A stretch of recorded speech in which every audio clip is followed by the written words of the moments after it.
Hi friends, এর আগের ভিডিওতেই দেখিয়েছিলাম আমরা মাতা বৈষ্ণোদেবীতে যাচ্ছি। দেখো ফ্রেন্ড, রাস্তার দুধারে যাওয়ার পথে এইরকম ম্যাসেজ পার্লার আছে। এতটা রাস্তা পায়ে হেঁটে যাওয়ার ফলে কারোর যদি পায়ে কোনো ব্যথা বা কোনো প্রবলেম হয়, এখানে তোমরা পায়ে ম্যাসাজও করে নিতে পারবে। দেখো ফ্রেন্ডস, তোমাদেরকে আমরা ওপর থেকে রাস্তাটা দেখাচ্ছি। ওই নিচ থেকে আমরা এতটা ওপরে চলে এসেছি।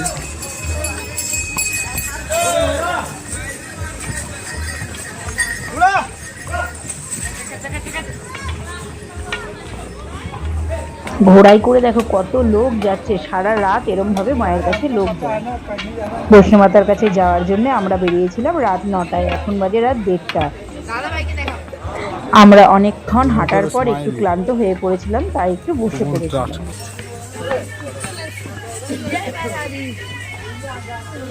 যারা হেঁটে বা ঘোড়ায় যেতে পারে না তারা এইরকম ভাবে পালকিতেও যেতে পারে। বৈষ্ণো মাতায় যাওয়ার পথে দুধারটা দেখো, এখন রাত 1:30 বাজে, দেখে মনেই হবে না যে এখন রাত 1:30 বাজে। আমরা আবার উঠে হাঁটা শুরু করেছি, কারণ এক জায়গায় বেশিক্ষণ বসা যাবে না, তাহলে পা ভার হয়ে যাবে আর হাঁটতে পারবো না। মাতার দরবারে যাওয়ার পথে রাস্তার দুধারে দেখো কত সুন্দর সুন্দর স্টুডিও বানানো আছে, তোমরা চাইলে এখানে ফটো তুলে নিতে পারো। এখানে অনেক বেবি ওয়াকার আছে ছোট বাচ্চাদের নিয়ে যাওয়ার জন্য, এগুলো ভাড়া দেওয়া হয়। তোমরা এখানে এলে যদি তোমাদের সঙ্গে ছোট বাচ্চা থাকে তবে এই ওয়াকার ভাড়া নিয়ে তোমরা বাচ্চা নিয়ে ওপরে যেতে পারো। আমরা এখন নিচ থেকে অনেক ওপরে চলে এসেছি। এই জায়গাটা দেখো পুরো নেট দিয়ে ঘেরা, কারণ দিনের বেলা এখানে বহু বানর থাকে, তাই এই জায়গাটা নেট দিয়ে ঘেরা আছে। যত ওপরে উঠছি তত প্রচন্ড ঠান্ডা, আর খুব ঠান্ডা হাওয়া এখানে, তাই আমরা একটানা বেশিক্ষণ হাঁটতে পারছি না, তাই আবার একটু বসে নিলাম। যাওয়ার পথে একটা নতুন জিনিস দেখতে পেলাম, চলো তোমাদেরকে সেটা দেখাই। রাস্তায় যাওয়ার পথেই হঠাৎ দেখতে পেলাম, দেখো একজন কি সুন্দরভাবে ঢোল বাজাচ্ছে, চলো সেটা তোমাদের শোনাই।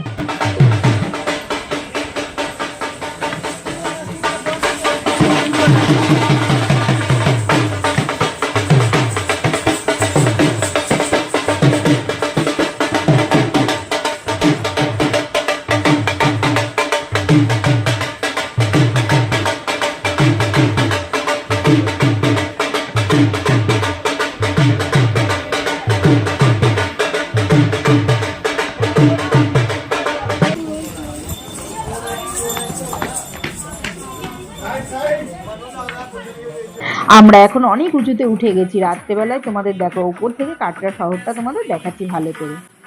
দেখো ফ্রেন্ডস, ওই যে নিচে আলোগুলো জ্বলছে ওটাই হলো কাটরা শহর। এই সুন্দর মুহূর্তটাকে মনে রাখার জন্য আমরা এই সুন্দর মুহূর্তটাকে ক্যামেরা বন্দি করে নিলাম। এখানে এত ঠান্ডা, আর ঠান্ডায় দেখো আমাদের গলা পুরো বসে গেছে।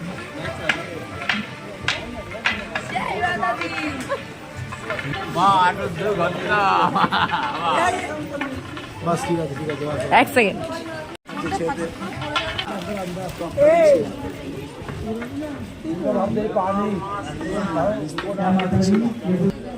এই দেখো ফ্রেন্ডস, কত সুন্দর একটা শব্দ হচ্ছে। এই শব্দটা হলো ঘোড়ার গলায় যে ঘন্টি পরানো আছে তার শব্দ।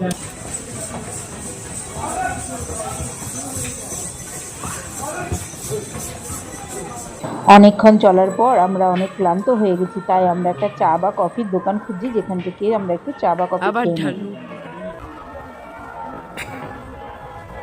এইরকম নতুন নতুন ভিডিও দেখতে আমার চ্যানেলটাকে লাইক, শেয়ার, সাবস্ক্রাইব আর ফলো করে দিও, আর সবসময় এইভাবেই আমার পাশে থেকো। আমি তোমাদের জন্য যে নতুন নতুন ভিডিওগুলো বানাই, এইগুলো তোমাদের কেমন লাগে কমেন্ট করে অবশ্যই আমাকে জানিও, কারণ তোমাদের কমেন্টেই আমি উৎসাহিত হই আরও নতুন নতুন ভিডিও বানানোর জন্য।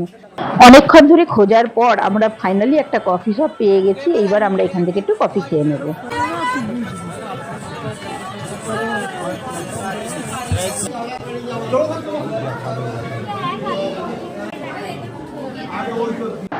এত প্রচন্ড ঠান্ডায় গরম গরম কফি খাওয়ার মজাটাই কিন্তু আলাদা। কফিটাও কিন্তু দারুণ হয়েছিল।